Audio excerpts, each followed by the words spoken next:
Estás escuchando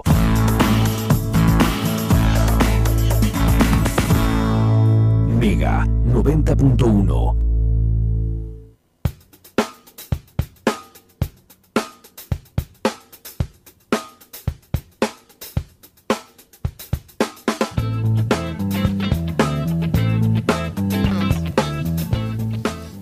Bueno, bienvenidos a nuestro primer programa de Neurodiverses. Neurodiverses con E de pute, con E de torte, con E de todes, ¿no? Vamos a ir desarrollando la idea en el transcurso del programa. Estamos contentos de estar aquí. ¿Con quién estoy? Con Julia Mozzoni. Julia Mozzoni, acá Javier Moreno. Ambos somos integrantes de AMADI, Asociación Marplatense por los Derechos a la Igualdad, que hace tiempo venimos hablando de empezar este programa para poder darle lugar a la difusión de determinadas luchas, ¿sí? Y también, bueno, vamos a enfocar en el arte y la cultura marplatense. Hoy vamos a tener una columna a cargo de Marcela Monroy, donde vamos a analizar diferentes cuestiones culturales. Tendremos efemérides LGBT. Tenemos dos invitados muy importantes. La verdad que me siento contento de que el primer programa que tengamos hayamos invitado a alguien que es un compañero muy importante para nuestra lucha, fue un aliado pero fundamental en la lucha por los derechos LGBT en la ciudad de Mar del Plata y en el país, que es Fernando Lozada. Fernando, dentro de más o menos 20 minutos vamos a estar haciéndole algunas preguntas, y en este momento donde la lucha lo atraviesa todo, donde estamos bombardeados por todos lados por este sistema y esta política neoliberal que nos tiene condenados al abandono, ¿no? Y a la exclusión, vamos a escuchar a Fernando contarnos cómo está la lucha tan importante que tiene que ver con separar a la Iglesia del Estado. ¿Te parece que antes que nada, digamos, las vías de comunicación? Dale, vamos, así la gente se puede ir comunicando. Vamos a tener un par de premios. ¿Adelantamos un poquitito del premio? Un poquitito. Tenemos, nuestros auspiciantes Nevermind, un hermosísimo bar, y vamos a estar sorteando 2 tragos. Sí, dale que va. ¿Sí? Pero bueno, el sorteo implica contestar unas preguntas un poco... así, una pequeña pregunta. ¿Una sola? Bueno, una solita. Por ahí, para hacer el programa, hacemos una sola. Dale, una sola. Vamos a explicar un poquitito. Primero dijimos las vías de comunicación. 493-4000 o al 15-689-8815. Perfecto. Yo voy a hacer como la voz de la conciencia desde acá, desde afuera del estudio. Qué fuerte. Tenemos la operadora sonando. A veces voy a hacer el diablito freudiana, y a veces... superyoica. Buenas noches, compañeros. ¿Cómo les va? Noches. Hola, ¿Todo Jimena, bien? ¿cómo estás? Jimena acá operando, es anfitriona. Sí, ya los oyentes saben que soy el comodín de los programas. Aparezco Claro. en todos los horarios. Así que bueno, acá disfrutando. Sí, que nos escriban WhatsApp. Yo le digo a los oyentes que ya se lo guarden en el teléfono, así no se lo tenemos que decir a cada rato. Claro. Pongan Mega 91. ¿Vale audio? Vale en audio, por favor. Vale audio de no más de 30 segundos, por favor, se los pido porque... Por favor. Bueno, aquí estamos en la Mega 90.1, Corrientes 3028. Por si alguien nos quiere venir a buscar la salida. Y tenemos un Facebook que empezamos hace unos pocos días, que es Neurodiverses, con E de pute, con E de torte, con E de todes. Tiene pocos me gusta todavía. Ahora vamos a ponernos a invitar a full, ¿sí? Dale. A difundir a full. Después vamos a subir el audio de la jornada de hoy. La pregunta es sobre poliamor. Todos sabemos que el poliamor es una nueva forma de relacionarse. Y nuevo existió siempre. Existió siempre, ¿no? Siempre. Porque todo existe desde siempre, solo sí, le vamos cambiando el nombre. Pero le vamos poniendo nombres nuevos, claro. Y los vamos encontrando otras maneras de nombrarles. Sí. Que tiene que ver con tener relaciones sexoafectivas con más de una persona. Con más de una persona. No tiene que ver con el swinger, por favor, no confundan. No es sinónimo de swinger. No es sinónimo de pero swinger. Pero no implica que no sea swinger, podría serlo. Podría serlo tranquilamente. O sea, el poliamor abarca... El poliamor abarca... Es más abarcativo. Más abarcativo. Claro. Y la pregunta es sencillísima, ¿a qué pareja de famosos te gustaría sumarte en una relación poliamorosa? Me encanta. Vamos a responder también. Obviamente que sí. Y la Monroy, que está ahí, fuera de cámara. Aquí. Hola, buenas noches a todos, ¿cómo están? Marcela Monroy, gestora cultural, también activista LGBT. Y activista ambiental también. Activista ambiental, sos ambientalista. Obviamente, sí, estuve en una ONG internacional relacionada con el tema del medio ambiente, así que bueno, tengo mis especialidades. La podés nombrar, ¿no? A la organización. La rescató Greenpeace la semana pasada. ¿Dónde? La rescató Greenpeace la semana pasada. A vos te rescataron, claro, entonces te sumaste. ¿Cómo? Te rescataron toda empetrolada. Sí, estaba a punto de ser arponeada por un ballenero japonés y bueno, me salvaron. Por eso soy activista. Así que bueno, además de eso, de ser estudiante de la Universidad Nacional de Mar del Plata. También estoy haciendo una diplomatura superior en Derechos Humanos y Diversidad Sexual, entre otras de mis actividades. Muy bien. Bueno, un gusto tener una voz de una compañera trans, ¿no? Porque no es usual que esté en programas de radio, ¿viste? Cada tanto de invitada, pero la co-conducción de Marcela va a ser un ingrediente interesante. Las trans van a la universidad, las trans son madres, son padres, son hermanas, amigas, colegas, gestoras culturales, pueden ocupar cualquier tipo de políticas. Exactamente. Todo, perfecto. Bueno, vamos entonces con la pregunta. ¿Cuál sería la pregunta entonces? ¿A qué pareja de famosos te gustaría sumarte en una relación poliamorosa? De famosos podría ser. Famosos. Ay, se me habla con la O, Julia, a veces. Ay, se me escapa. ¿A qué pareja de famosos? Porque pueden ser 2 varones, 2 mujeres, una y una, 2 personas de género binario, una de género binario y una no binario y una mujer, una de género no binario y un varón, bueno, no sé, etcétera. Ay. Bueno, una pareja de famosos con quien une tendría... se sumaría una relación... Una fantasía. Una fantasía de sumarte a una relación poliamorosa. Bueno, dale que va. ¿A qué número entonces van las respuestas? Al 15 6 89 88 15, el mensaje de WhatsApp, o al 493 4000, el que es el fijo. Perfecto, que lo vamos a agendar ese número entonces como Omega MDP y le ponemos entre paréntesis neurodiverses. Vamos con un tema musical. Vamos con un tema musical, Jimé. Vas a poner un virus, ¿no? Sí, mi favorito. Virus. Dale, y volvemos.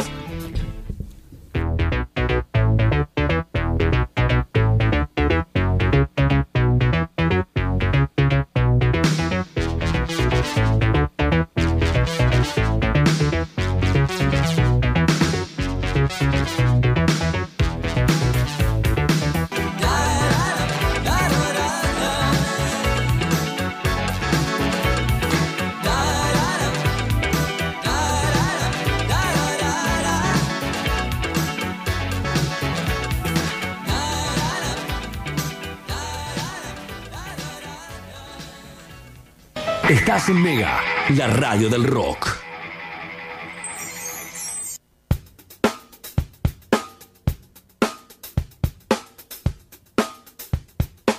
Bueno, estamos en Mega 90.1. Ya dijimos las vías de comunicación: 15 6 89 88 15, 493 4000, el teléfono fijo para que puedan dejar los mensajes, contestar la pregunta. La pregunta es: ¿a qué pareja de famosos te sumarías para tener una relación poliamorosa? Me encanta. Vamos por 2 tragos de Nevermind. Y bueno, vamos a arrancar un poquitito con lo que sería la columna de las noticias. Vos me estabas contando algo recién que me dejó como wow. Sí. Encontramos cada comentario en las redes sociales, en los portales de noticias. Sí. Apabullan. Tengo como un escalofrío. Traje 2 notas que se pueden relacionar, vincular bastante bien. La primera, las 2 son del mismo medio, de 223. La primera es del 1 de septiembre, es una travesti, 26 años, que tendría 20 bochas en su cavidad anal y que había ingerido 6 bochas de cocaína. Una noticia triste, una noticia difícil, pero lo más llamativo son los comentarios en Facebook. Tenemos, por ejemplo, a Lilian Melgares. ¡Qué asco! Y hay que salvarle la vida a HDRMP. Que no sabemos. Toda esa sigla. Es una marca de lápiz negro. Todas esas siglas. HDRMP. ¿Qué no les importa arruinar la de los demás? Seguimos. Patricia Di Pietro, que se joda, no usen una cama necesaria para salvar a este espécimen. Hay enfermos que requieren ese lugar y sí valen la pena. Wow. ¿La pena de ella? La pena de alguien, qué sé yo. Marcos Prado. Aparte, hablamos en masculino. A pesar de que la nota está titulada Una travesti, nos referimos en masculino. Sí. Tienen que dejarlo que se muera para que lo asisten. Esas pestes no merecen vivir. Qué lindo Eduardo Dádamo. En un hospital público seguramente es extranjero y con droga encima. Por eso nos va como nos va. ¿Seguramente es extranjero? ¿Pero por qué? ¿Qué tiene que No ver? tengo ni idea en qué se basa para asegurar que es extranjera. Sí. Mija Marchesi. Que se cague muriendo. Un bolita menos para mantener. Gachi Ovej. Morite con toda esa mierda que traes para cagarle la vida a los chicos. Y tenemos uno más que dice Daniel Corrente. Este le va a encantar a nuestra invitada. Y el Evangelio dice, vendrán cosas peores. No, ese fue su comentario. Creo que nuestro invitado amó ese comentario. Vendrán cosas peores. ¿Y por qué la vinculo con otra? Hasta ahora vimos que la mayoría de los comentarios son no solo transfóbicos, sino xenófobos. Una noticia simple, sencilla, casi de color. Una mexicana que viene a estudiar a la Universidad Nacional de Mar del Plata todavía no pudo iniciar sus clases. Sí. Ya de por sí el título es tendencioso porque hacen foco en la mexicana, en la chica mexicana. Y no pudo porque toma. Pero por claro, la toma. Estamos en un proceso. Es una estudiante de intercambio, Sí. Es una estudiante de intercambio y cuando uno desarrolla la nota, una la abre, nota que la chica está a favor de la toma, que le parece perfecto, que que está a favor de la protesta. La nota titula hace hincapié en ella. Además de eso, entrevistan a otros 3 estudiantes de otros orígenes. Sí. Lo raro es que los que han leído, en realidad no han leído la nota, no están tan de acuerdo ni con la toma ni con los alumnos extranjeros. Sí, y aparte solo leen el titular, como decías. Por supuesto. No entraron a leer la noticia donde se ve que la compañera mexicana está a favor de la toma. No hay ningún problema, tenemos el caso de Mariana Alonso. Sí. Volvete, mami, a tu país y paga tus estudios, eso va a ser súper justo para nosotros los argentinos. Finita Churrón Domínguez de Soler. Que se vaya al DF, a Torranta, que viene a estudiar acá para ejercer en otro país y llenarse los bolsillos a costa de nuestros impuestos. Julieta Ramos. Sí. Que se vuelva a su país. No dan becas a los argentinos, pero sí estudian gratis extranjeros. Único país que discrimina a sus ciudadanos. ¿No entendiste nunca lo que era el intercambio, mami? Claro, justamente. Sí. No. Saúl Morales. Venís porque es gratis, negra pata sucia. Después te volvés a tu país y a costa de nosotros sos profesional. Qué fuerte todo, ¿eh? La verdad que es como que no sé qué decir. Me quedé como... no me esperaba que fueran tantos y que fueran tan agresivos y tan transodiantes, ¿no? Sí. Podríamos continuar. Tengo como 20 mensajes más, pero la idea es bastante sencilla, ¿no? La xenofobia con la que la gente trata, con la que nos estamos cruzando, porque recordemos que estas personas que escriben acá son personas que tienen... Yo me tomé el trabajo de chequear que fueran perfiles verdaderos. ¿Había fotos? Sí, hay fotos. Investigación de fondo, me encanta. Hice todo un trabajo. Sí, me tomé el trabajo de que cada persona que yo hice un screenshot fueran perfiles verdaderos. Es decir, son personas con las que nos cruzamos en la calle. Claro. O sea, tienen fotos con su perrito, tienen fotos con un globo amarillo. Tienen fotos. Tienen fotos con su familia. Tienen fotos estudiando, con sus hijos en el jardín. Y la última nota, la verdad que es una nota que a mí me daba mucha tristeza y dudé bastante si traerla o no. Que es sobre la muerte de Chacho Berrospe. Sí. Una noticia del 4 de septiembre. Es una noticia triste. Un gran militante, se nos fue un luchador, un personaje conocido. No puede coincidir o no políticamente con él, pero todos reconocemos la lucha que ha llevado el Chacho. Y los comentarios son bastante agresivos. Martín Noguerol. Se murió uno que cortaba calles en beneficio de sí mismo a costillas de valla, uno a saber cuántos pelotudos obedecían a esta lacra. Tenemos a Emanuel Cantina. Llegó a la casa y había una pala y palmó. Ahí se lo conozco, Emanuel Cantina. Toca una banda de rock. Félix Darío Acosta, histórico dirigente. Dejate de romper las pelotas. Pasquín inmundo, un roñoso menos que nunca conoció una pala. Gustavo Fregan, un piquetero menos. La idea del uno menos de Feynman vuelve continuamente. Carlos Alberto, uno menos. Alejandro Pablo, una rata de puerto, una lacra social menos. Y así podríamos estar toda la noche con los mensajes de odio de nuestros vecinos. Sí, nos estamos preguntando, ¿no? ¿Por qué estamos haciendo esto? ¿Por qué queremos leer esto? Yo me quería burlar de la gente. Queríamos burlarnos. Y la verdad que yo me quedé lacio, porque son muy fuertes algunos. Son fuertes, sí. La verdad que cuesta responder ante semejante cantidad de litros de odio, ¿no? Es impresionante. Es un poquito como para ir conociendo con quienes convivimos. Nuestra ciudad de Mar del Plata es recontra diversa, por supuesto. Muchas veces nosotros mismos hacemos una reducción muy sesgada, que es como que le decimos Mar del Facha, pensamos en cómo es que ganó Arroyo, ¿no? Etcétera. Pero Mar del Plata tiene una diversidad increíble, hay mucha lucha en Mar del Plata, en este momento está habiendo mucha lucha, están tomadas muchas facultades de la Universidad Nacional de Mar del Plata, está tomado el Instituto 19, está tomado el Amalarro, está tomado el Polivalente. Tan negativos se pusieron que el invitado está rezando. No, se está tocando la barba. Sacó un rosario. No, eso no. Eso nunca. Bueno, pero en este contexto de lucha vemos como también, ¿no? En algunas de las noticias que estuve entrando ayer y hoy, viendo la novedad de la toma, ¿no? Cómo tanta gente opina en contra, ¿no? O sea, desconociendo la utilidad, ¿no? Real de que es la manera de protestar. ¿De qué otra manera podríamos protestar sino tomando ese lugar que es nuestro, ¿no? Nuestro lugar de estudios? Si no lo hacemos de esa manera, ¿cómo protestaríamos, ¿no? Me dio risa cuando me enteré que en uno de los claustros, no, en uno de los cuerpos académicos, había una propuesta que era la mayoritaria, que era tomemos la facultad pero con clases. Bueno, pero claro. ¿Es tomar la facultad? Hagamos paro pero vayamos todos a trabajar. Claro, pero ¿qué es tomar la facultad? Justamente, es decir, bueno, vamos a ocupar las aulas, vamos a discutir un montón, pero no en el contexto de clase, vamos a quedarnos a dormir ahí. De acá no nos saca nadie. Vamos a generar discutiendo la asamblea conciencia constantemente cuáles son las medidas a seguir y bueno, visibilizando el conflicto lo más que se puede. La idea no era bajonearlos, la idea era mostrar un poquitito el contexto en el cual vivimos. Ayer 4 de septiembre fue el Día Mundial de la Salud Sexual y Reproductiva. ¿Sí? Resulta que en el 2010 la Asociación Mundial de la Salud, para la Salud Sexual, invitó a las organizaciones que la componen, ¿no? A establecer un día que sirviera para promover una conciencia social cada vez más creciente en torno a la salud sexual.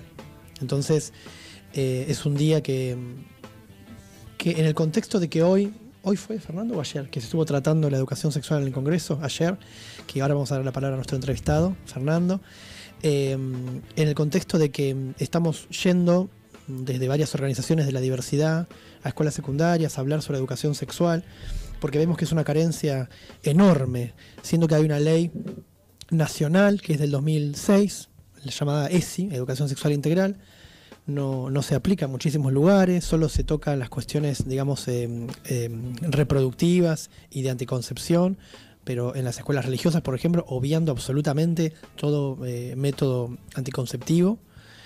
Y en ese contexto, bueno, recordar esta fecha que es importante y que necesita más visibilidad, porque en todos los reclamos que hacemos relacionados con género y diversidad está esto, ¿no? La necesidad imperiosa de que haya educación sexual real, concreta, y de hecho, amplia. Fue un reclamo que se hizo lo hacían incluso hasta las dos, hablemos las dos vidas, desconociendo que ya existía esta ley. Ellos decían, bueno, hay que educar, la ley está, son ustedes los que no quieren implementarla. Sí. Adelante, Fernando. Era una lucha que tiene más de 100 años, además, ¿no? O sea, esto parece que fuera de la última década. Y ahí estaba tratando de acordar el nombre de una mujer que luchó mucho por la educación sexual en Argentina. Camaña era el apellido, creo que el nombre de pila es Gabriela. Me falta recordar eso, pero bueno, ella participó en París en un congreso sobre educación y sanitarismo en 1910, más o menos. Un poquito más cerca, Fer. Más o menos en 1910, y ahí es donde dijeron que había que implementar la educación sexual integral en las escuelas en 1910, Francia. es impresionante. Sí. Ella volvió a la Argentina, se había recibido de filósofa, le costó mucho estudiar en un contexto donde solo los varones podían estudiar. Fue como el caso de casos excepcionales como el de Alicia Moró de Justo o el de Julieta Lanteri, que pudieron acceder a educación superior en la universidad. Ella también trabajaban juntas, además, ¿no? Estaban dentro de los mismos movimientos de libre pensamiento y luchaban por la educación sexual integral en la escuela pública de Argentina a principios del siglo XX. O sea, esta lucha tiene más de 100 años. Sí. Sin embargo, el nivel de visibilidad que más grande, bueno, lo estamos viendo en este momento, ¿no? Pero ¿desde cuándo considerás que es la época en la cual mayor cantidad de sectores sociales lo toman como una reivindicación válida y justa? Y creo que vino de la mano del matrimonio igualitario. Me parece que un poquito antes. O sea, la ley, creo que es 2006, la ley 2006, claro. Sí. Pero creo que ahí pasó un poco como lo del Estado laico, bueno, que ya vamos a hablar, pero pasa lo mismo. Cuando hay determinados temas que cuando se tocan, visibilizan otros, ¿no? El tema del matrimonio igualitario visibilizó también el tema de la ESI y también la del Estado laico. De hecho, la coalición Argentina por un Estado laico nace en ese contexto, justamente. Sí. Y ahí es donde atacan también los reaccionarios y donde Cynthia Houghton presenta el proyecto de ley de libertad religiosa, que era un proyecto que trataba de meter el delito de blasfemia, profanación y todo, que lo peleamos muchísimo y logramos frenarlo, pero fue en ese mismo contexto. O sea, pasa igual, se repite. Quizás no tanto, fue como muy rápido y pasó desapercibida la ley de identidad de género. No alcanzaron a reaccionar, me parece, mucho ahí, salvo Aguer, que me acuerdo que recorrió los bloques de diputados, pero digamos, ahí de alguna manera no reaccionaron, no sé, les faltó velocidad, no sé qué les pasó ahí, que no se los vio tan exacerbados. Tal vez porque tengan bastante invisibilizado tanto el tema trans. Puede ser. Aguer, yo me acuerdo que Aguer iba bloque por bloque recorriendo con una cartita donde contaba el caso de estos gemelos canadienses, donde había uno de ellos o una que había nacido con una malformación genital y el médico aconsejó reasignarle un género y bueno, le asigna el femenino, pero bueno, eran gemelos supuestamente masculinos, o por lo menos eso era la categoría médica, y a la adolescencia descubre que en realidad se sentía mal, se sentía incómoda con su género asignado, y bueno, descubre que le había pasado esto en realidad al principio al nacer, y intenta volver a hacer un cambio de género, digamos, a través de cirugías, y finalmente, bueno, termina suicidándose, ¿no? Porque no puede resolverlo. Y Aguer lo usaba como diciendo, no se puede imponer, pero está usando mal el argumento. En realidad, justamente no se puede imponer. Exactamente, claro. Justamente era un argumento a favor, bueno, pero él lo tergiversaba y lo trataba de usar en contra. Lo recuerdo a él en eso, ¿no? Pero bueno, eso también mostró que la falta de educación sexual integral en las escuelas y bueno, el debate por la despenalización de la interrupción voluntaria del embarazo fue lo mismo, ¿no? Sí. Estaríamos yendo a una tanda, ¿no? Vamos por a la tanda, favor, seguimos voy a intervenir acá. Gracias. Luego seguimos con Fernando Lozada, que no lo presentamos bien, así que bueno, claro. después de la tanda vamos a presentarlo y me voy a tomar mate. Vamos. Fue un adelanto. Vamos a la tanda, un temita y volvemos al aire. Espacio publicitario. Quedigital.com.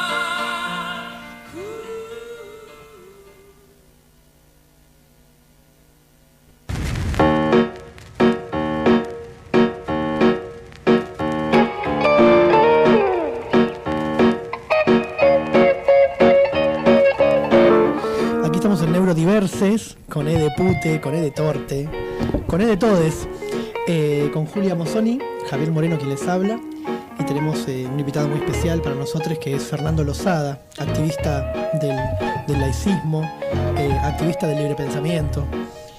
Hace un rato estábamos leyendo algunos comentarios que aparecen en portales de noticias, ¿no? Portales donde se da rienda suelta a todo tipo de discriminaciones. Leíamos comentarios muy discriminatorios con respecto a personas trans y también con respecto a personas que vienen de algún país hermano, ¿no?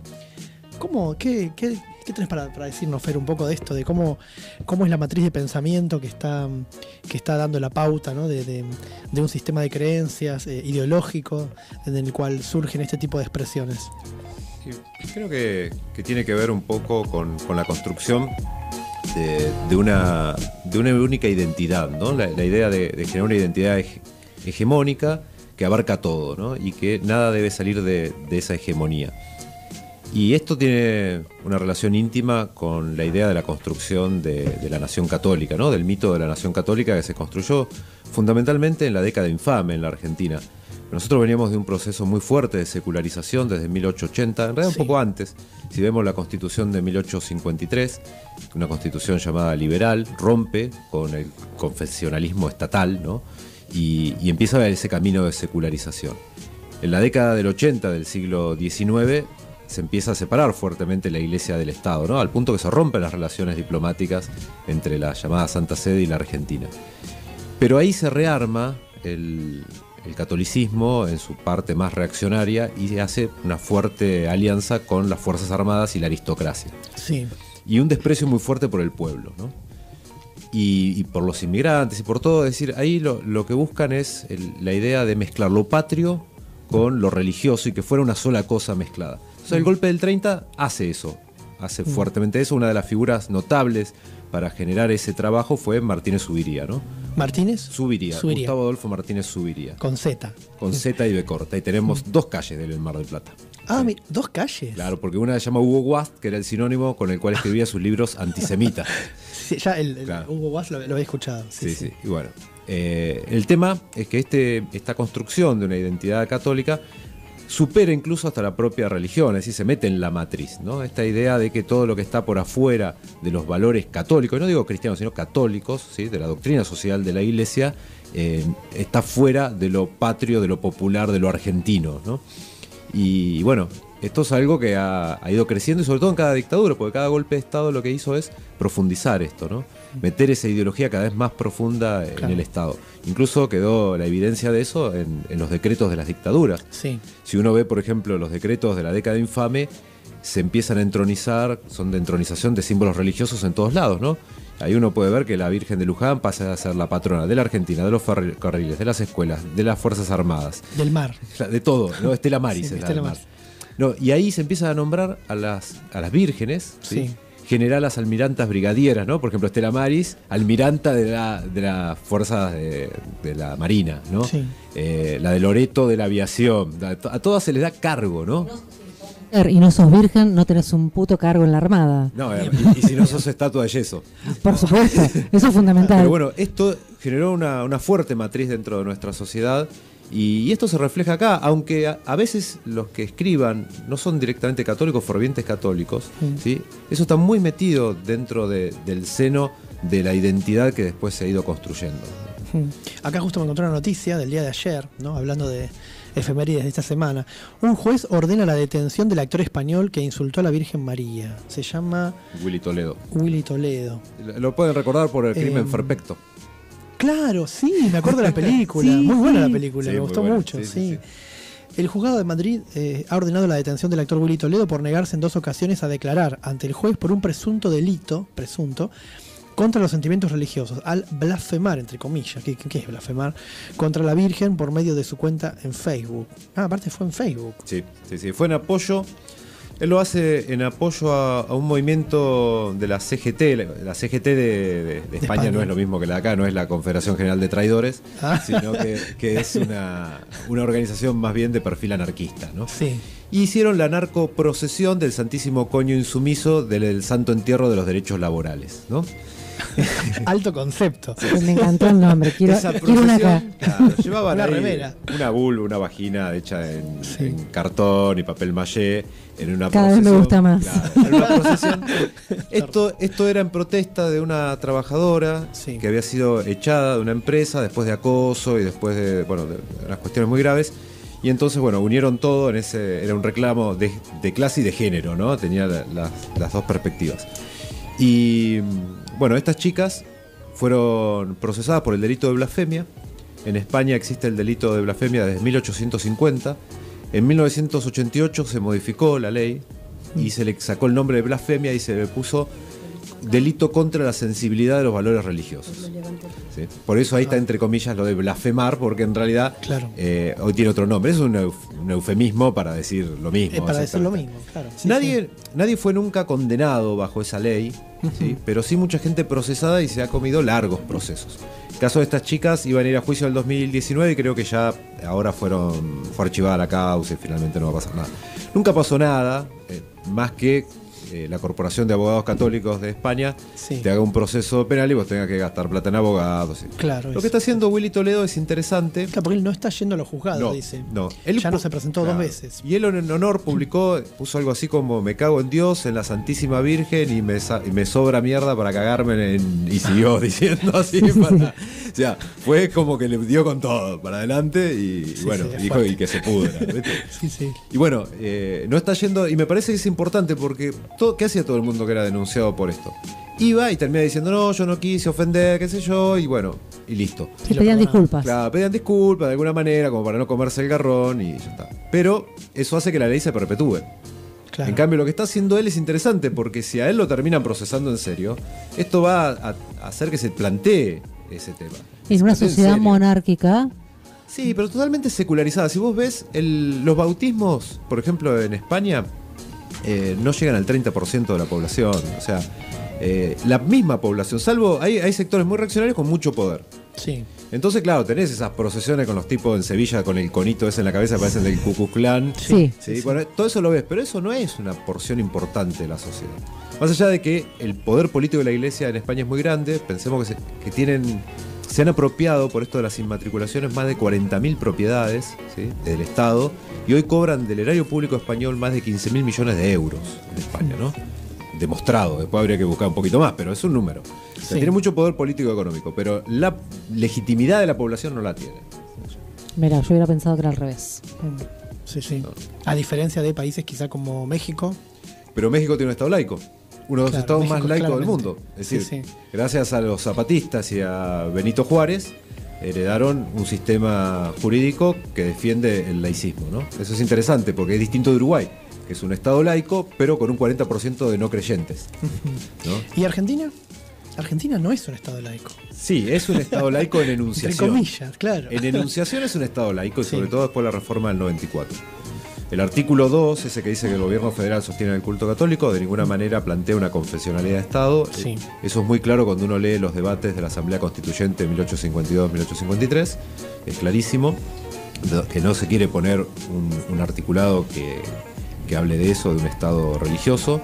Se saca, las dos constituciones anteriores, por ejemplo la del 19 y la del 24, sí hablaban de un Estado confesional. Y en el debate es claro, lo único que se quiere hacer es darle de alguna manera una compensación económica a la Iglesia por algunas expropiaciones que había sufrido, especialmente de Rivadavia, por ejemplo, la zona donde está el obelisco o la Recoleta era de la Iglesia, eso se le quitó. Entonces la Iglesia decía, nosotros con eso nos manteníamos, entonces bueno, dijeron vamos a sostenerla, que no es mantenerla. Sí, pues salió carísimo el terreno. Le devolvimos con creces, con creces. Sí, salió un poquito caro. Mi cuenta es que el Estado argentino le está dando a la Iglesia por año, cada año, entre 500 y 1000 propiedades estatales. Es una enormidad. Por año. Es descomunal. Sí, es así. Bueno, Macri antes de irse del gobierno de la Ciudad de Buenos Aires les regaló 14 propiedades que eran del Instituto de la Vivienda, valuadas en 36 millones de dólares, ¿no? Una que no le dieron, porque ya la tiene usurpada la Iglesia y la alquila para canchita de papi fútbol y la cobra cara.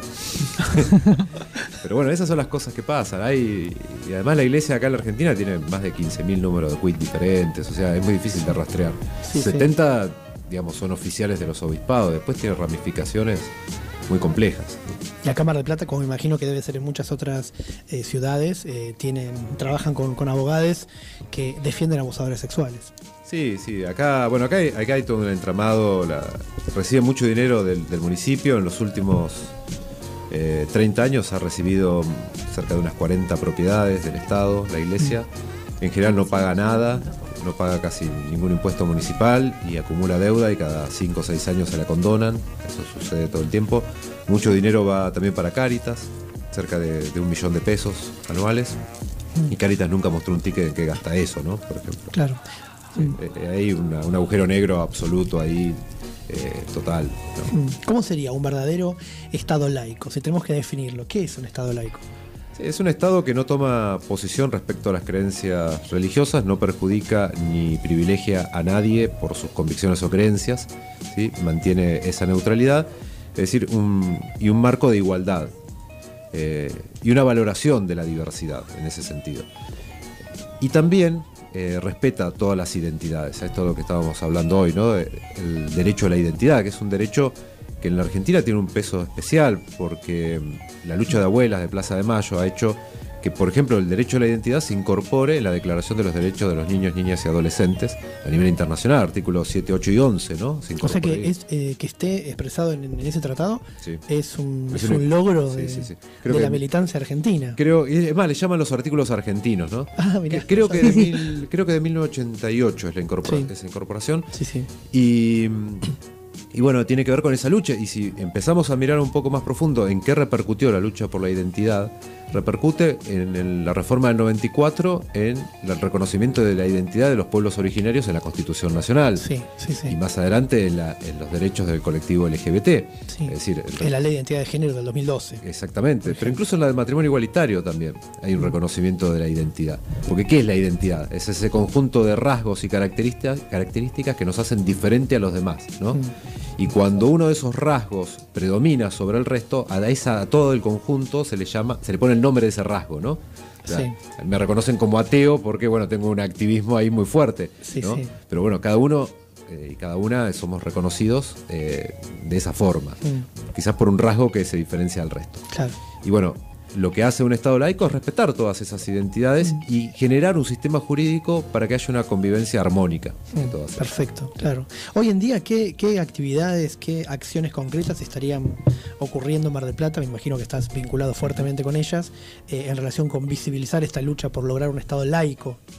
Sí, hay, bueno, desde Ateos Ateas Mar del Plata hace ya 10 años que estamos justamente en esa tarea, denunciando estas apropiaciones de la Iglesia, pidiendo el retiro de los símbolos religiosos de los espacios públicos. Hemos presentado proyectos de ordenanza en ese sentido, también pidiendo los cambios de nombre de algunas calles, como por ejemplo la de Martínez Subiría. Pedimos el reemplazo por Agustín Tosco, ¿no? Mirá, ¿Con algún proyecto nos fue bien? Y en realidad no, pero bueno, las luchas a veces son testimoniales. Sí, por supuesto. Pero bueno, no con un proyecto, pero por ejemplo, cuando la Iglesia quiso apropiarse de un terreno del barrio Jardín Peralta Ramos, que el que es obispo actualmente, Mestre, presentó una nota pidiendo que se desestime el uso para escuela pública y se destine para uso parroquial, ¿sí? Porque era un terreno... Sí, fue. Claro, era un terreno que ellos tenían, era un terreno de 5.000 metros cuadrados, ellos ya tenían 2.000 metros cuadrados, y el resto del terreno de al lado, que era para escuelas, ya lo habían tomado y lo usaban. Entonces dijeron, ya que lo apropiamos... ¿Qué les cuesta darnos el terreno? Cambiémosle, pero ese terreno ya estaba destinado a una escuela por ordenanza, ¿no? Nunca se hizo, pero bueno, estaba ahí. Y sentí una nota pidiendo que se desestime para uso educativo y se destine para tarea parroquial. Y bueno, ahí hicimos una linda pelea y logramos que eso no suceda. Bueno, eso fue un avance. Y a veces hemos hecho alguna que otra travesura. Por ejemplo, cuando el obispo está en el palco de los actos públicos, en el centenario ahí en el 2010, fuimos con la bandera de Ateos y nos pusimos en el palco ahí. Bueno, vos estabas ese día con la bandera de la diversidad. Y hicimos esa travesura y quedamos en la foto. Quedamos en la foto central, la bandera de Ateos saliendo del palco. Y quedaba como parte del acto oficial, el obispo al lado mirando como diciendo esto. Es hermoso. ¿Viste? Claro. Pero bueno, las apostasías es un trabajo que nosotros venimos haciendo fuertemente. Desde el 2009 venimos haciendo apostasías colectivas y ¿Qué continuas. significa apostasía específicamente? Bueno, apostatar significa apartarse, alejarse de algo, ¿no? Para la Iglesia la apostasía tiene 3 dimensiones, ¿sí? Es, por un lado, un pecado, ¿sí? Un pecado grave porque rompe con lo que se llama la unidad de la Iglesia. Está dentro de los pecados de ese tipo, que son la apostasía, el cisma y la herejía. Después es un delito, digamos, dentro del Código Canónico es un delito. Claro, es un delito que se castiga con la excomunión. ¿Sí? Hoy no te pueden quemar, entonces bueno, es eso. O sea, la Iglesia utiliza el concepto de delito hacia adentro. Claro. Tiene esa, esa potestad. Sí, por supuesto. La entidad que se encarga de controlar eso, de ejecutar el derecho canónico en lo que son penas, es la Congregación para la Doctrina de la Fe. Sí, la Inquisición. Claro, la ex Santa Inquisición, que fue durante más de una década presidida por Ratzinger. El anterior papa. Claro, el B16. Sí. Si alguien quiere apostatar, ¿cómo tiene que hacer? Bueno, la apostasía para nosotros no es ninguna de esas cosas, es un acto político, ¿no? Claro. Entonces invitamos a hacer ese acto político. Es sencillo hacerlo, por lo menos iniciarlo, después tiene algunas trabas que la Iglesia trata de poner, pero bueno, con B larga. Y bueno, ahí surge el problema, pero bueno, nosotros hacemos e insistimos, nos encargamos de insistir. Hay que descargar una planilla, se puede hacer desde lavozdelerizo.com.ar o de apostasía.com.ar. Ahí hay 2 tipos de formularios, son básicamente lo mismo. Hay que completar con los datos personales, después poner lugar y fecha de bautismo lo más aproximado que se tenga. Si no se tiene exacto, con la aproximación sirve. En algunos lugares piden DNI, nosotros no recomendamos poner copia de DNI en la solicitud. Porque no estamos dispuestos a entregar un dato como ese, claro. Entregar eso, pues la Iglesia no tiene la potestad de pedirnos a nosotros la identificación, ¿no? Entonces, bueno, consideramos que no hay que hacerlo. Si el día que uno va, o sea, después que se presenta esto, nosotros iniciamos el trámite, o cada uno o cada una puede ir y llevarlo al obispado y presentarlo por su cuenta. Claro, porque en la planilla tiene que estar el nombre, el número de documento y la firma. Claro. O sea, si no cualquiera podría Sí. juntar planillas y la persona ni se enteró. Claro, Por exactamente. Pero el tema es que cuando esa planilla se presenta en el obispado, al cabo de un tiempo, a veces un poco largo, pero bueno, te llaman para que la ratifiques. Y ahí acreditas identidad. Bien, Personalmente. Y si claro, quieren ver el DNI, razón. tomá, mirá y después vuelve. O sea, No me lo fotocopies. claro. Y yo te pregunto, ¿tiene que ser en el obispado donde fui bautizada o puede ser en cualquier ¿Dónde obispado? residís? Donde resida. ¿Dónde residís? Sí. Nosotros y nosotras con la Coalición Argentina por un Estado Laico hicimos una gran apostasía a nivel nacional. Estamos llegando ya a las 5.000, ¿sí? En nada más que agosto y esto que viene de septiembre y estamos siguiendo. Realmente es mucho. Y en poco tiempo. En un mes, claro, en un mes. En poco tiempo. En Mar del Plata, que nosotros hace 10 años que hacemos apostasías, llevábamos unas 1.100 más o menos hechas y en agosto hicimos 500. O sea, Es un montón. Sí. O sea que ha tenido mucho que ver en tomar conciencia de este acto político. Ha tenido mucho que ver la lucha que se está llevando a cabo desde el feminismo ha movimiento tenido de mujeres mucho que y el feminismo por la interrupción voluntaria del embarazo, Sí. por la Tengo una legalización. pregunta. Jime, Hola, Fer. Sí. ¿Hay un tiempo aproximado? Yo estoy muy ansiosa porque me llamen del obispado, ¿viste? Digo, ¿cuándo va a llegar? ¿Cuándo la presentaste? ¿Cuándo me van a invitar? A principio de agosto. El 4. Sí. Claro, tiene esas. la fecha y todo. El problema de agosto, digo problema, pero no es tanto, es que nosotros y nosotras decidimos hacer el acto político de llevarla a la conferencia episcopal, no al obispado de Mar del Plata, sino al lugar, digamos, al corazón de la bestia, es decir, al lugar donde se reúnen todos los obispos a Mordor. representantes. Y entramos a la conferencia episcopal con 3.000 apostasías en la mano, lo cual fue un acto impactante y sobre todo para ellos, ¿no? Sí. Para uno también, o sea, me refiero a mí en particular, militando también en hijos, porque en la conferencia episcopal es donde se reunían con Videla a decidir muchas cosas, ¿no? Entonces, entrar ahí también es un poquito fuerte. Ahí es donde se decidió, por ejemplo, que Videla diga que los desaparecidos no se sabe dónde están desaparecidos. O sea, eso que dice ahí en televisión, bueno, lo decide en 1978 dentro de la conferencia episcopal. Y esa carta está, ¿no? Que sobre la cena que tuvieron ahí y cómo decidían qué hacer con esto de los desaparecidos. Entonces, entrar ahí es un poco fuerte. Y bueno, decidimos que la presentación sea contundente, llevando también las de Mar del Plata. Bien. Y se puede ver en el video, nosotros subimos ahí en la página Ateos Ateas Mar del Plata, subimos un video donde se ve ahí estoy llevando la bolsa con las 500 apostasías. Y bueno, está bueno que sea ahí. Va a demorar un poquito más por eso, pero Bueno, está bien. nos parecía que era como políticamente más fuerte hacerlo de esa forma. Perfecto. Listo. Desde la comunidad LGBT entiendo que hay un consenso enorme, me parece, ¿no? Por estas consignas, porque ha sido justamente la operación constante desde la política que ha hecho la Iglesia Católica Apostólica Romana la que ha frenado el acceso a muchos de los derechos que hoy sí tenemos y está operando sobre los derechos que aún faltan, ¿no? Para básicamente el ejemplo más grande es la legalización de la interrupción voluntaria del embarazo, ¿no? Que las mujeres puedan decidir y tener plena autonomía sobre su cuerpo, ¿no? Y que no sean legalizadas como incubadoras sociales. Es interesante porque no es un nuevo derecho.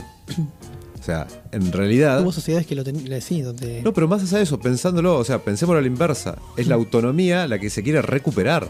Sí, muy bien. Es O la sea, recuperación de la autonomía. Claro, no es un nuevo derecho, es la recuperación de la autonomía. El Estado confiscó la parte del cuerpo de las personas que pueden gestar.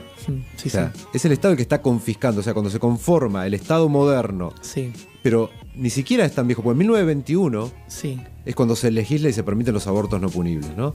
Y se penan los otros, los que no tienen causales, ¿sí? Esos son los que se penan. O sea, no estamos hablando de algo tan lejano, ¿sí? Sí, sí. Es un Estado moderno del siglo XX el que decide confiscar la parte del cuerpo de las personas que pueden gestar, especialmente las mujeres. Sí, Entonces, acá es la recuperación de algo legítimo de las personas de género femenino que puedan gestar. Es decir, no estamos pidiendo algo nuevo, o no se está pidiendo algo nuevo. Jimé, tenemos que ir a una tanda. Me estás haciendo una seña Vamos a rara una ahí. tanda. Vamos a una tanda. Y bueno, Fernando, te agradecemos mucho que hayas venido. Julia, Muchísimas gracias. No, por favor, un Sos placer. Una biblioteca Sí. es impresionante lo que sabes. siempre en todos los contextos donde nos Un encontramos. placer. En la tanda, quien auspicia ahora es una fábrica de pañuelos celestes. Bien. Gentiliza de- ¿Repasadores o...? Repasadores celestes. Calzoncillo celeste. Calzoncillo celeste. Marca Patria. Sí. Bueno, Rey, gracias Fernando por estar acá No, con por favor, nosotros. un placer. Y bueno, nos seguimos viendo en la calle. Sí, y sí. bueno, próximamente el 15 de septiembre que tenemos la primera reunión organizativa para ir organizando, valga la redundancia, entre todos, la marcha del orgullo, cuya principal consigna va a tener que ver con esta consigna de lograr un Estado laico. Sí, es fundamental. Sí. Vamos, Jive. Espacio publicitario.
Bueno, seguimos en Mega 90.1, estamos en Neurodiverses, con el pute, con el torte, con el todes.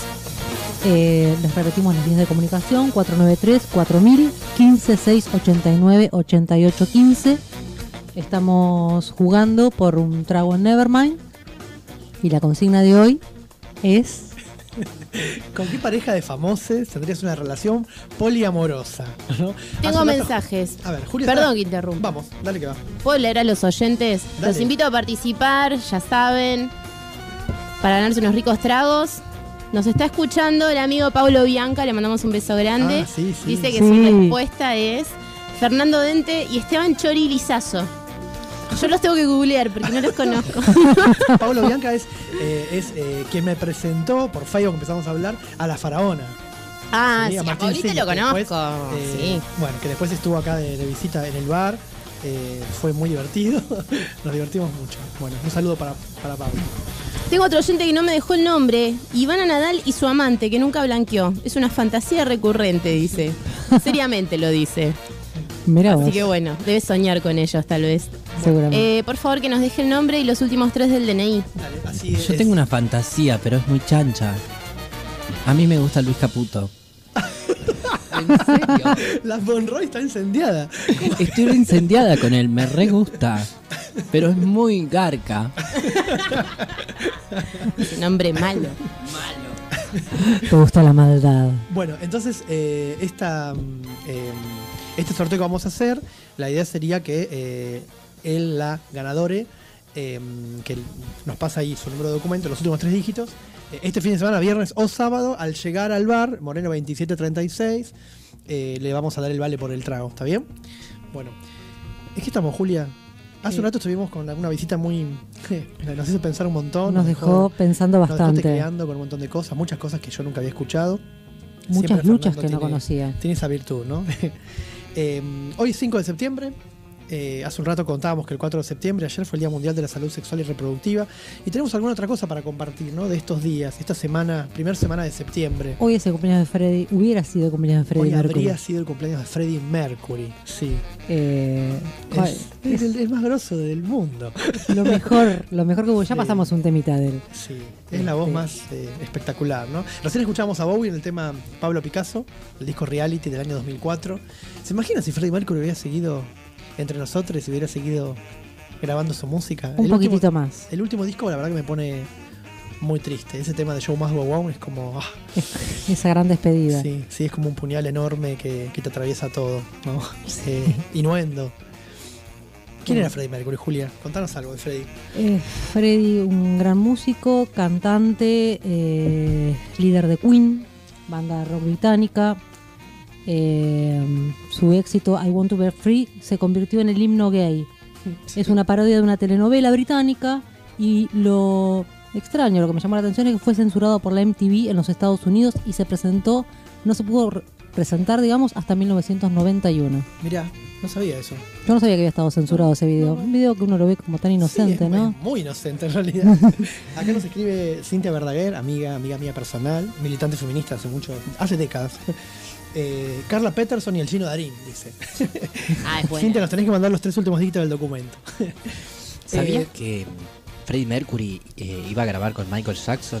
Pero como Michael Jackson le comentaba al chimpancé que le parecía porque siempre el chimpancé iba a grabar con él, que le parecía la música, y el chimpancé que tenía Michael Jackson no le contestó. El de BJ Y Freddie Mercury cuando fue a grabar vio eso y se fue. Y no llegaron a grabar, apenas llegaron a grabar muy poco. Me siento fantino. Para. Alto accidente. ¿Vos me igual. estás diciendo que Sí. Michael Jackson le preguntaba a un chimpancé? Sí, siempre lo llevaba al estudio de grabación y le preguntaba. Y cuando Freddie Mercury vio eso, se fue espantado. Y Qué no prejuicioso llegó igual Freddie con eso. a conocerse lo que habían grabado. Corriendo tanto. Llegas y hay un chimpancé y el chimpancé mudo. Porque Michael Jackson siempre tenía sus mascotas con él. Sí, tenían mascotas y muchos niños también, niñes, con él. Sí. Hoy también, esta semana, vamos a recordar que el 1 de septiembre moría Luis XIV. No lo terminé el mate, me lo está sacando antes de que lo termine. Moría Luis XIV hace unos días, monarca francés. Es el de esa frase pesada de llevar, que es el Estado soy yo, ¿no? Que es un poco como la figura más destacada de lo que se llamó el régimen absolutista, ¿no? De las monarquías absolutas, allá por el siglo entre 17 y principios del 18. Pero lo interesante no es la muerte de Luis XIV, sino hablar un poco de su hermano, ¿no? Su pequeño hermano Felipe. El que guardaban en el closet. Lo querían. No, pero al contrario, porque como que salió muy rápido, salió bien, digamos, salió libremente. Erosa. A tal punto que le vestían, ¿no? O sea, le ponían maquillaje y le dejaban jugar con cintas de colores. Que en ese momento las cintas de color, hoy en día una cinta de color no significa nada. Bueno, a no ser que tenga los 6 colores del arco iris. Pero en ese momento las cintas de colores, ¿no? Para vestirse claramente era un atributo femenino. Felipe, qué loco igual que no tenga nombre de mujer. Porque, no sé si, capaz que era trans, ¿no? No sabemos. Su madre, la reina Ana, lo llamaba mi pequeña niña y lo alentaba a vestirse con ropa de mujer. Ya de mayor, Felipe escandalizó a la corte del Palacio de Versalles, acudiendo a los bailes disfrazada de pastora o campesina. ¿Por qué Algo que años después... ¿Por qué no era su identidad? ¿Cómo disfrazade? Estamos leyendo. Vamos a criticarlo ahora. Algo que años después también haría la reina María Antonieta, que me encanta. María Antonieta, la más frívola del mundo. La peli está buena. Pero se murió una guillotina. Sí. Vos te querés vestir de María Antonieta. Me encantaría. Tuvo un gran amante llamado Felipe de Lorena, que trajo varios escándalos a la corte suprema. Tras la muerte de su tío, o sea, de Felipe, de su tío Gastón, ¿no? Felipe de Orleans, la persona que estamos hablando, el hermanito de Luis XIV, se convirtió en la cabeza de la casa de Orleans, ¿no? Era como mucho poder, era digamos, el hermano del rey. La línea, claro, o sea, la línea inmediata, ¿no? Al rey, en el caso de que el rey se muriera sin descendiente varón, le correspondía ser rey. Una reina trans. Una reina trans. Fue uno de los nobles más ricos de Francia, compitiendo hasta con su propio hermano el rey. A pesar de su homosexualidad, no sé si es homosexualidad o es trans, bueno, se casó 2 veces. Se casó primero con Enriqueta Estuardo y después con Isabel Carlota del Palatinado. Tuvo 7 hijos, que son antepasados de todas las casas reales de Europa, incluidas las de España, Italia y Austria. Por eso Felipe se ganó el apodo de el abuelo de Europa. Tenemos de visita aquí a Mako McIntosh. Así que quiero contarle algo que, bueno, en un tono no jocoso. Encuentro esto en Facebook. Recordemos a Martín. Martín Riveros Fernández tenía 14 años y era estudiante de 2º año de la Escuela Técnica Maipú, del barrio de Barracas, en Cava. Martín era un chico trans y desde el año pasado llegaba a la escuela con autolesiones. Sus amigos dieron aviso al gabinete psicopedagógico, quienes intervinieron, pero claramente no fue suficiente. Martín se suicidó por las injusticias de este mundo, no logró sobrevivir en un sistema que excluye. La escuela negaba su manera de autopercibirse, no respetaba su deseo de ser llamado Martín, y lo hacía con el nombre que figuraba en su documento de identidad. Entonces, cuando exigimos aplicación real de la educación sexual integral, hablamos de estas situaciones que hacen a la cotidianidad de nuestras vidas, a la diversidad de género, al respeto de nuestros cuerpos y maneras de autopercibirnos. Nuestro paso por la escuela transcurre en un sistema cis heteronormativo, ¿no? O sea, que nos impone que tenemos que ser del género que nos pusieron y que tenemos que ser heterosexuales. Esto pone a las personas no heterosexuales y a las personas trans en un lugar de marginación y persecución. Sus compañeros, los y las compañeras de Martín, están reclamando a la institución, a la escuela, un permiso para realizar una jornada de reflexión que sirva para recordar a Martín y pensar en conjunto las cuestiones que llevan a un adolescente o una a tomar esta decisión. Las autoridades de la escuela creen que no es el momento. ¿Saben por qué no es el momento? Porque estamos en las semanas de cierre del segundo trimestre. Por ende niegan el permiso. Desde la escuela, los compañeros de Martín se solidarizan con el dolor que está atravesando la familia y amigues y repudian el ninguneo que hacen los adultos que tienen que estar acompañando, ¿no? Esto lo escribe el Centro de Estudiantes de la Escuela Normal número 5 del barrio porteño de Barracas, ¿no? Sigue habiendo suicidios de nuestros adolescentes trans, gays, lesbianas, de género no binario. Esto sigue pasando. Acaba de llegar al estudio Mako Macintosh. Con Mako nos conocemos hace unos cuantos años. Mako es DJ de reggae. No se dice DJ, se dice selector. Bueno, hola a todos, toda la radio, nuevamente aquí. Hola Duque, hola el equipo. Soy selector de música reggae, de casualidad.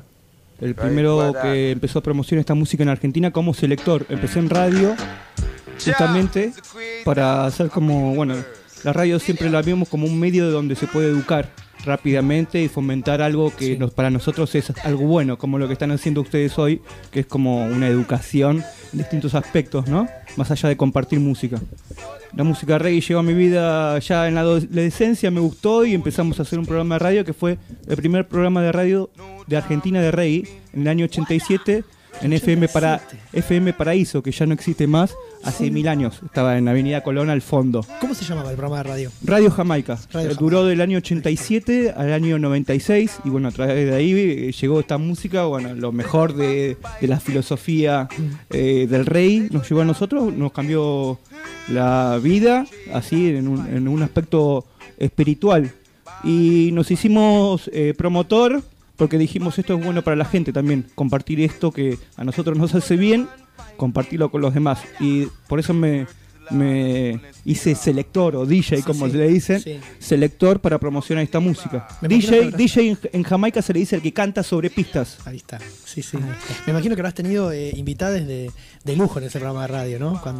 O sea, gente que hoy en día reconocemos como quizás al final cuando estuve en radios más importantes, siempre fue una música under de los suburbios o también hasta fue discriminada. Sí. Hay gente que usa dreadlocks, que las famosas rastas, las trenzas largas, como un voto de espiritualidad. Otros lo hacen por look. Y bueno, por esas cosas han sido discriminados por gente que no sabía o por gente que los señalaba porque decían fumaban un porro y estaban re locos o son sucios. Y hay gente que escucha esta música y tiene esos hábitos y son profesionales. Sí, no tiene nada que ver con ningún tipo de hábito. Por eso. Yo he escuchado historias en las cuales la policía le ha cortado las rastas a personas como una manera, ¿no? O sea, de invadir su autonomía, de invadir su cuerpo, o sea, de mostrar su poder, ¿no? Así es, y en el mismo Jamaica ha pasado eso. Sí. ¿Cómo ves la movida reggae en Mar del Plata? Uy, qué tema espinoso. En realidad puedo ver como si fuera en Mar del Plata o en Argentina, son olas que pasan. Sí. Es una música que nunca va a morir. Jamás. Capaz que vienen olas en los finales de los 80, cuando nosotros empezamos había una primera ola. Venía Siggy Marley con ese Tomorrow People o nacían grupos como o había grupos famosos argentinos como los Pericos o los Kayak que hacían reggae. Los Pericos y los Kayak eran dos tribus muy fuertes en el rock argentino de los finales de los 80 y el reggae estaba presente ahí. Era una época hermosa donde había mucha inspiración. Sí, había muchas fusiones. Esa fue una de las primeras olas que llegó después de lo que fue la dictadura y toda la prohibición, porque en la dictadura estuvieron prohibidos los discos de reggae en Argentina. Los vinilos y todo eso no entraban. Eran letras contestatarias. Era por las letras, no porque eran inglés. Exacto, por las letras contestatarias. Porque no había mucho reggae en español en la década del 70, ¿verdad? No, casi nada. No había nada. Claro. Y el reggae nace como una letra contestataria, no es de amor y paz.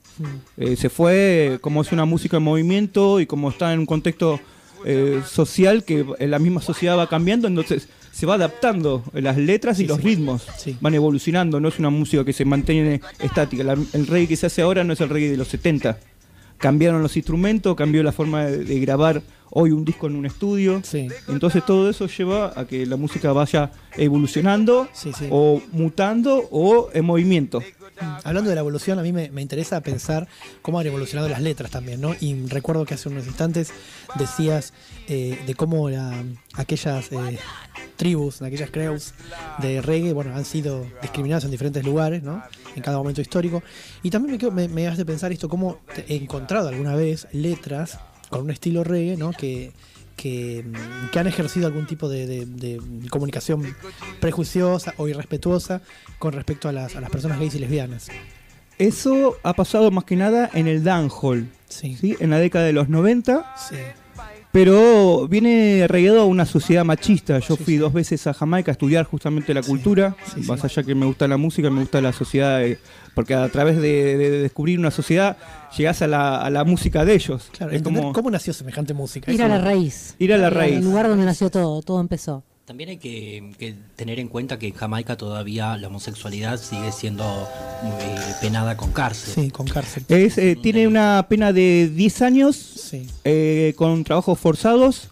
Cuando se los encuentra en el acto entre 2 hombres. Entre mujeres está permitido. Claro, porque es como mimo, entre mujeres se puede. Sí. Nos vemos en Jamaica por todo esto. Podríamos ir a hacer el programa allá, ¿no? Tendríamos que ir. ¿Vamos? Estaría bueno. Maco organiza todo. En este último tiempo estoy tratando de hacer un maneje para hacer un programa de radio en el Vaticano. En este último tiempo, a partir del activismo que hacemos, que estamos acá presentes, ¿no? LGBT en diversos espacios, siendo parte de la Federación Argentina LGBT, conocí a algunos varones gays jamaiquinos que están refugiados en la ciudad de Buenos Aires porque corrían mucho riesgo de muerte en la calle y o de prisión por su orientación sexual en Jamaica. Y vos me decías recién que el dancehall entonces fue como medio terreno de cultivo, ¿no? No sé si de cultivo, de expresión. De expresión. El rey hablaba de otras cosas y no fue así explícito contra el homosexual, sino una otra filosofía más machista, en el sentido de que la mujer en algunas ceremonias de cultura rasta no participaba o no era partícipe de eso, pero nunca se le dio ese lado homofóbico a la cultura rasta en sí, sino directamente a la cultura dancehall, porque habían ciertos artistas de la elite del dancehall, Sisla, Capleton, Beenie Man, BH Cartel, Shaban Rank, que fue el primer artista jamaiquino que tuvo problemas por sus letras homofóbicas. Saltaron todos los grupos activistas, le hicieron perder la carrera porque tuvo en todo el mundo, se le cayeron los recitales, los contratos y todo, y Shaban Rank, un artista que era premiado a nivel internacional ya en todos lados, de un día para el otro perdió la carrera. Esto no pasó nada con los nuevos artistas que venían detrás de él, como Buju Banton o Capleton. Siguieron la carrera normal, pero en Jamaica. ¿Pero por qué? Porque Jamaica viene de una cultura esclavista y una cultura colonial. Los británicos, a través de su cultura religiosa, tenían estas cosas que le hacían a los esclavos pensar de esa manera, ¿no? Y también los humillaban, el blanco humilló mucho a los negros, haciéndole que tengan sexo entre ellos, ahí en vivo, como una manera de castigarlos. De castigarlos. Entonces los negros como comunidad, los negros en sí en todo el mundo, son una sociedad fuerte, bien fuerte, ¿no? Entonces eso era como una humillación muy grande para ellos. Grande, claro. Así que esa es una de las raíces, toda la cultura colonialista que le impusieron, y las leyes que están de aquella época, ¿no? Claro. Bueno, tengamos en cuenta que en varios países del centro de África pasa que la homosexualidad está penada con la cárcel en casi todos los lugares, y en algunos lugares con la pena de muerte. Acá tengo la antigua ley británica, que es la que se rige, data del siglo XIX, 1864. Es el artículo 76 del Acto de las Ofensas Jamaicanas. contra la persona castigada, el abominable crimen de la sodomía. Bueno, tiene hasta 10 años de prisión con trabajos forzados. El artículo 79 del mismo acto castiga acto de intimidad física entre hombres en público o en privado, con un término de hasta 2 años de cárcel con posibilidad de trabajos forzados. Esta ley sigue en vigor en Jamaica. Qué impresionante que diga la palabra sodomía. Es una palabra que está ligada a un discurso religioso medieval. Sí. Sodomía era cualquier actividad sexual que no tuviera como fin la procreación. Es decir, el sexo oral. Chapar. Chapar, claro, porque ahí no, claro, ¿Sí? no se genera vida por ahí. El sexo oral, el sexo anal, ahí entrábamos nosotros, ¿no? Los gays.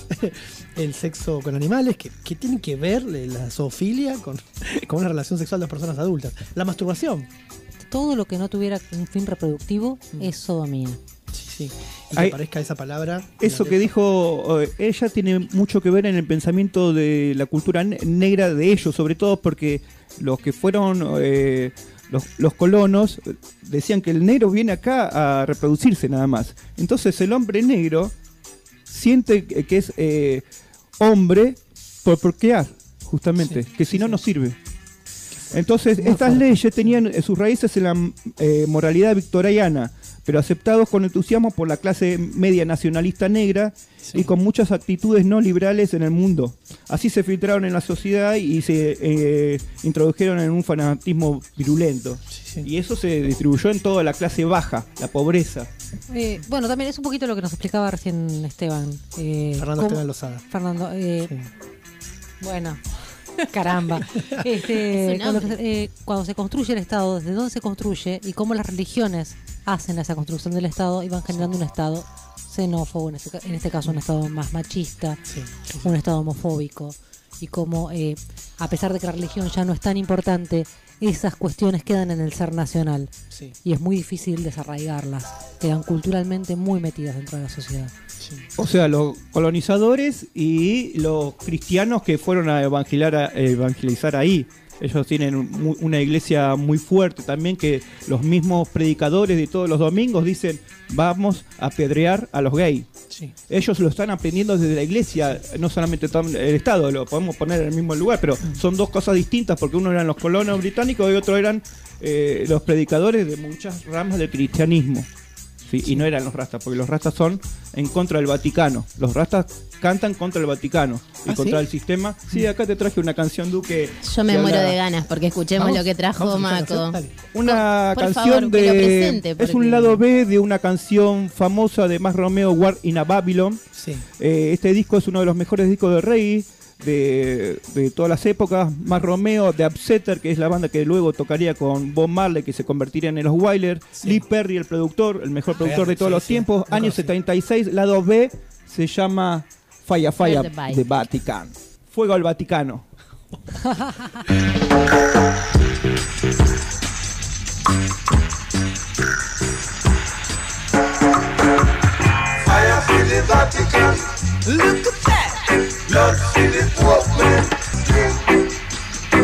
Bueno, acá estamos en Neurodiverses, con E de pute, con E de torte, con E de todes, con la presencia que nos halaga de Maco McIntosh, el primer selector de reggae de Argentina, ¿no? De Mar del Plata. Me quedé corto cuando dije de Mar del Plata, en la presentación en el Facebook de Neurodiverse.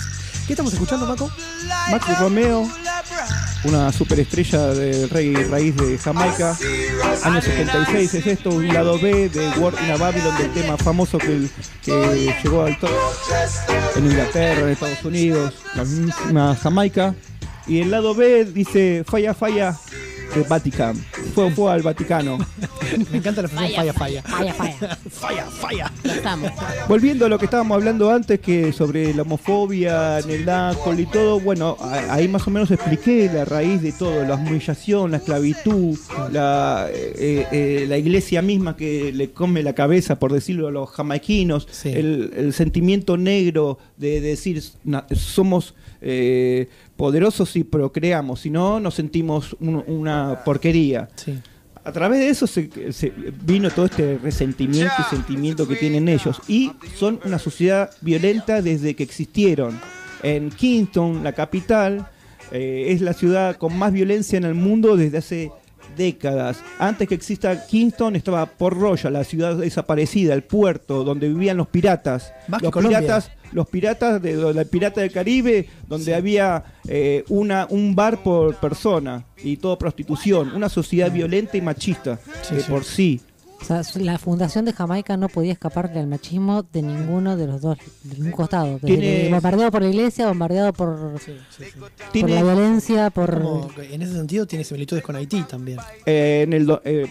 Haití gana en pobreza. Jamaica es un lugar donde ves un Mercedes-Benz de última generación, rico, joyerías en plena calle. Sí. Pero a partir de 2006 empieza a bajar la tensión de todo esto de lo homofobio y la revista Time dice es el país con más homofobia del mundo.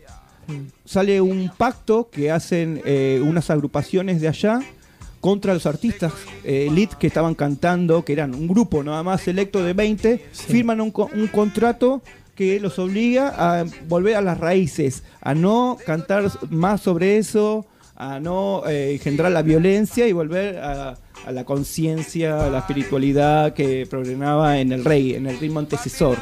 Son ritmos que vienen del mismo lugar, cantados por la misma gente que salió de la pobreza del mismo barrio, Trenton, Kingston, Jamaica. Sociedad violenta, esclavizada y con todo ese resentimiento.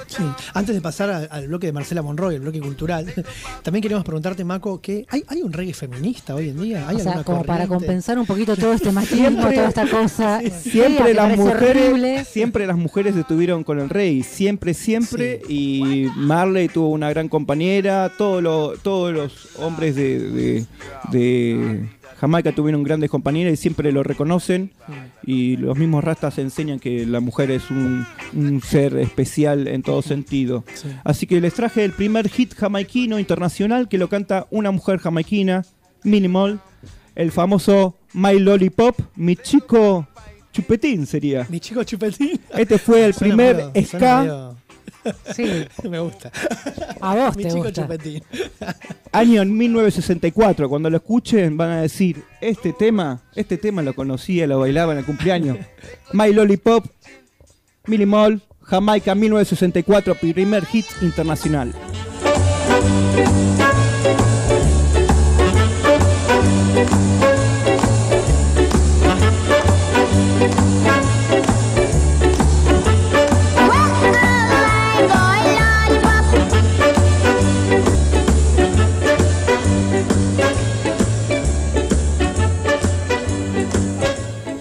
Bueno, esto ha sido todo el reggae que les traje al programa y un poco de la historia.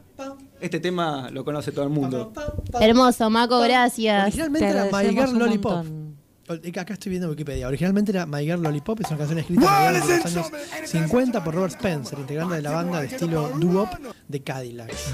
Esta versión reggae, la verdad que es hermosa. Sí, yo la había escuchado, pero me había olvidado. ¿Viste cuando te olvidás de algo? Bueno, Maco, gracias por venir. Gracias a vos, Duque. Y bueno, los invito todos los viernes ahí en Never, arriba en el primer piso. Volvimos a activar, mantenemos la esencia. La planta alta es reggae. Es planta alta. Otra cosa. Qué alta que está la planta. Qué alta que está la planta. Moreno 2736, Nevermind. Todos los viernes y temprano, que hay, happy hour de cerveza artesanal, que eso está bueno, hacer una previa de 11 a 1 con ya música selecta. Estamos seleccionando música ahí y después de las 2:30 nos ponemos... Sí, ultra bailable. Más altos.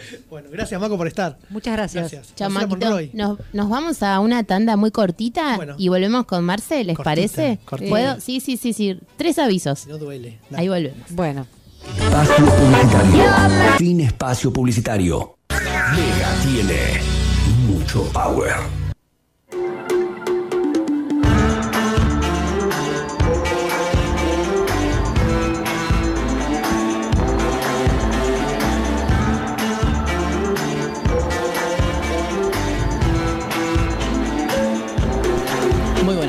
Bueno, ahora están en nuestro bloque que se llama Alto Guiso. Vamos a tratar de que sea un bloque cultural. ¿Por qué Alto Guiso? Porque es algo descontracturado. Me parece que está muy bueno ponerle un nombre así muy copado y que dé un poco también de risa. Bueno. Porque aprendemos y nos divertimos. Exactamente, tal cual. Hay que ponerle un poco de humor siempre. Y algo descontracturado para pasar la linda noche que tenemos aquí en Mar del Plata. Recuerden que pueden escucharnos en www.mega901.com. Bueno, quienes habla, Marcela Monroy. También formo parte de Neurodiverses y de la ONG Amadi. Y bueno, aquí estamos en un espacio cultural y exótico para que puedan divertirse y aprender mientras están en eso. Va. De todo tipo de arte. Por ejemplo, ¿qué es lo que te gusta hacer específicamente en el arte? Porque hay un arte que vos me comentás. ¿Te gustaría seguir el día de mañana una carrera vinculada a esto? Esto era. No lo sé. Nene. Todavía no soy grande. Debo de esperar.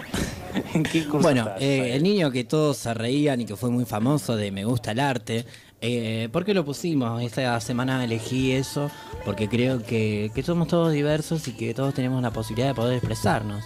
Un niño que va a sexto año, que le hicieron una nota y me pareció muy copado poner esa historia, eso que nos contaba de que le gustaba el arte y que quería desempeñarse en un futuro como dibujante y otras cosas. Entonces, bueno, eso nos dice que estamos en un mundo diverso y que no hay que reírse de las personas, porque muchas veces durante el transcurso de nuestras vidas, muchas personas sufrimos mucho por cuestiones de bullying, se nos ríen por nuestras diferentes expresiones, nuestras formas de hablar y demás. Entonces, bueno, queríamos traer a memoria el niño de Me gusta el arte, que me parece fabuloso, me encanta y es muy tierno. Y además es muy adulto. Sí. Porque habla como una persona súper grande.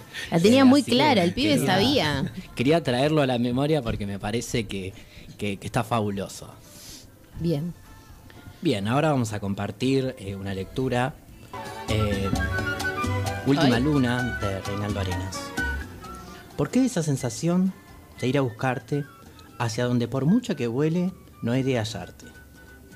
¿Qué terror sin tiempo ahora me impele a por sobre tanto terror siempre evocarte?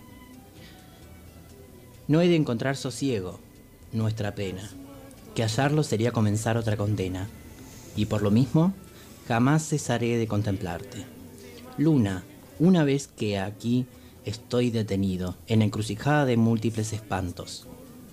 El pasado es todo lo perdido, y si el presente me levanto, es para ver que estoy herido y de muerte, porque ya el futuro lo he olvidado. Esa, indiscutiblemente, esa es la suerte, y por venir del infierno, a rostro extraña amante.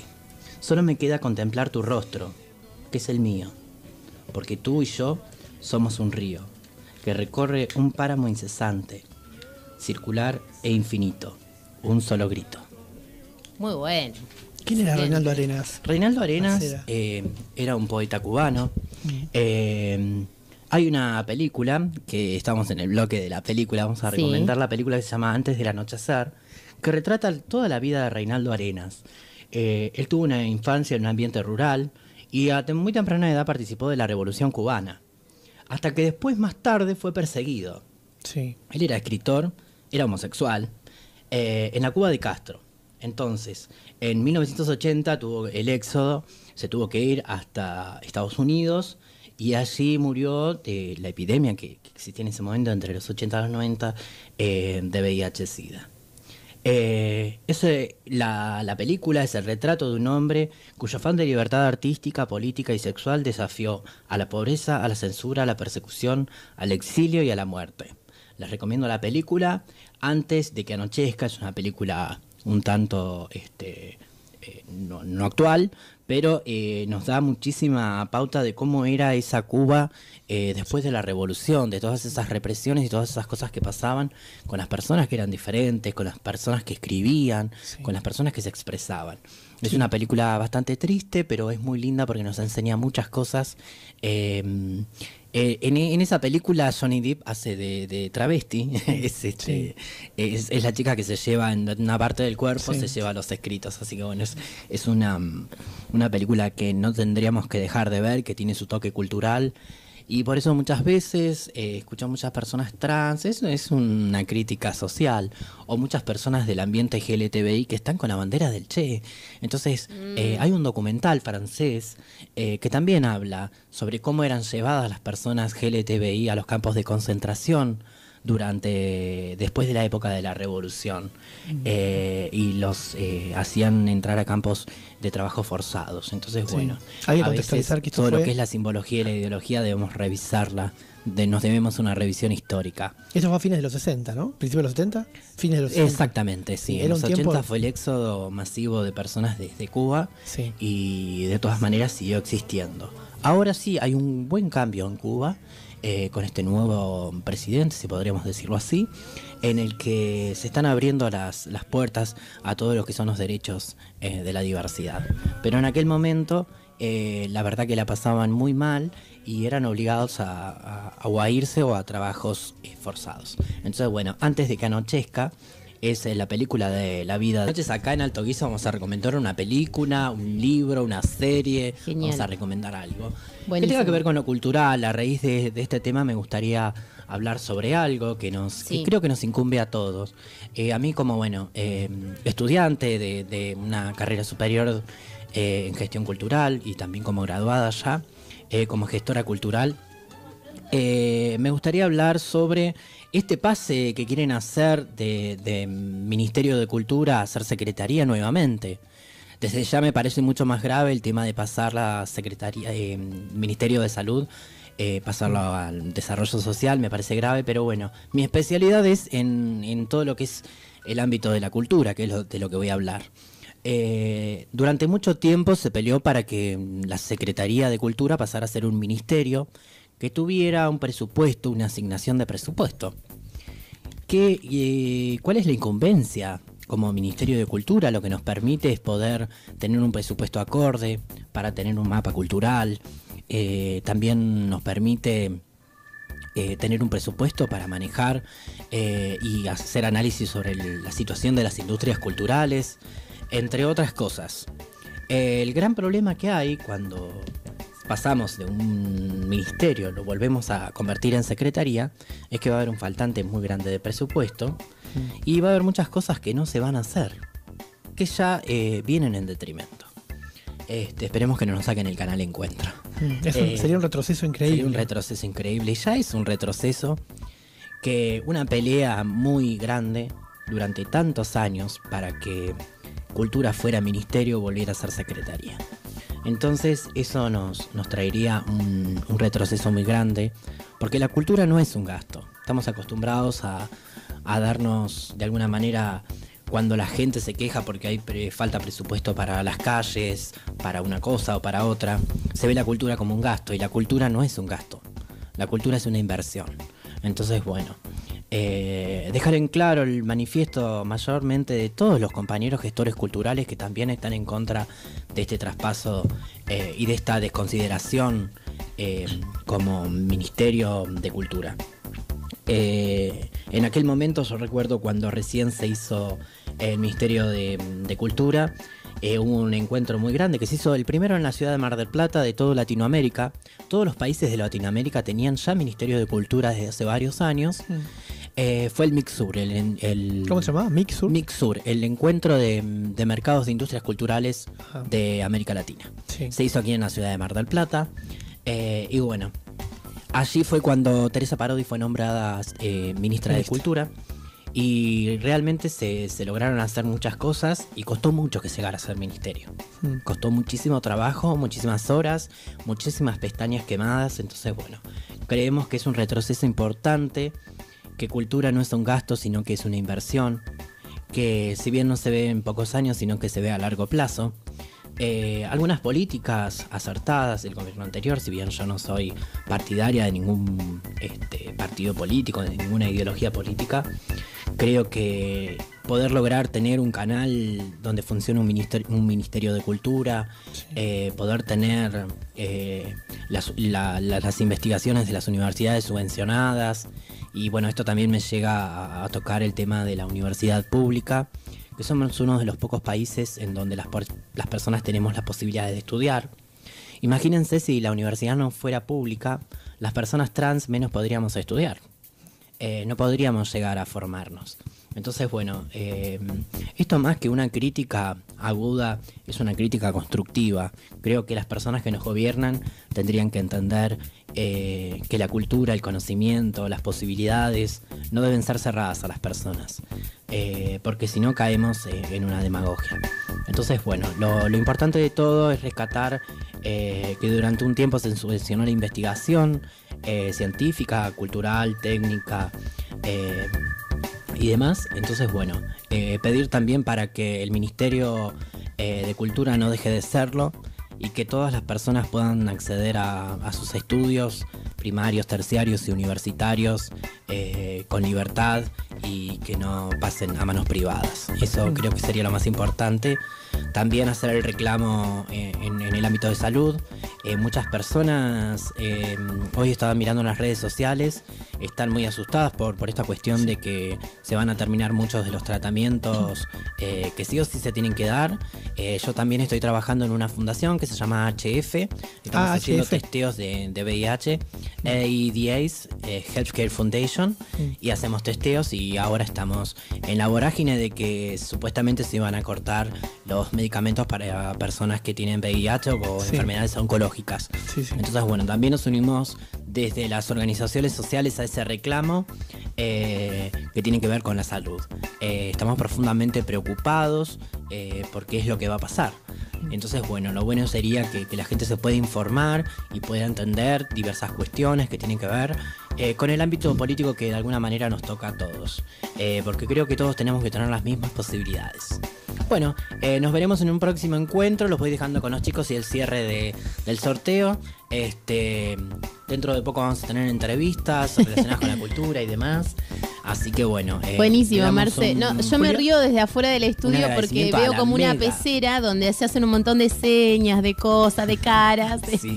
Como un teatro. Julia. Bueno, gracias por venir. Gracias a la Mega 91 por darnos el espacio. Aguante. Y a nuestra operadora. Y a nuestro Sandro de América que está allá mirándonos. Samu que nos vino a hacer el aguante. Gracias. Está calladito, no dijo nada, no habló, no se movió. ¿Nos querés saludar? Por favor. Pero por supuesto. Gracias por invitarme. Bueno, así nos despedimos de nuestra primera edición de Neurodiverses, con E de Pute, con E de Torte, con E de Todes. Hasta el miércoles que viene, de 21 a 23 horas, tenemos una página de Facebook, Neurodiverses. Vamos a subir el audio de este primer programa y algunos extractos también de otras cosas que hemos compartido, como el tema musical, que nos llamó tanto la atención, etcétera. Ese tema. My Boy Lollipop. Sí, es hermoso. Nos olvidamos de poner a Willy. Willy no. ¿Cómo se llama la que vos querías, la bizarra? Wendy Zulka. Wendy, Willy. Me encanta, adoro la de la tetita. Me encanta Wendy Zulka. Ay, pero tengo que hacerlo muy rápido. No sé si llego. Tomate tu tiempo, quiero escuchar la canción de la tetita. Es que no me acuerdo, no era eso. No, Like a Virgin. Sí, sí, nos tenemos que No, me encanta Wendy Zulka. Yo la empecé a escuchar desde hace un montón de años cuando era genial. chiquitita. Sí. Y me fascina, tiene una voz re dulce. Sí. Y chanchita. No, me encanta porque además es súper decolonializante, porque es una chica boliviana o peruana. Peruana, que bueno, que canta y tiene una voz muy dulce y ha hecho muchos temas. Y bueno, ahora ha hecho el remix de Like a Virgin, que lo ha hecho hasta Marilyn Manson, lo han hecho un montón de artistas. El de Marilyn Manson está muy bueno también. Pero bueno, Wendy Zulka me encanta.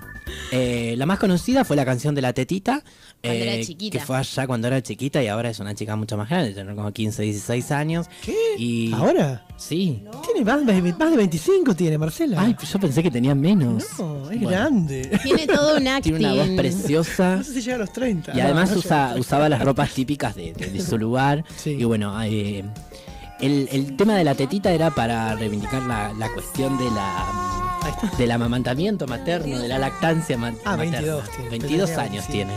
Más jovencita. Ahí estamos escuchando el tema. Estamos escuchando el tema para despedirnos felices, para irnos riéndonos. Bueno, un beso enorme para todos los que nos escucharon. Y recuerden llamar a las personas trans por su nombre en femenino. Muy bien. Y los dejamos acá con Like a Virgin y muchas gracias a todos.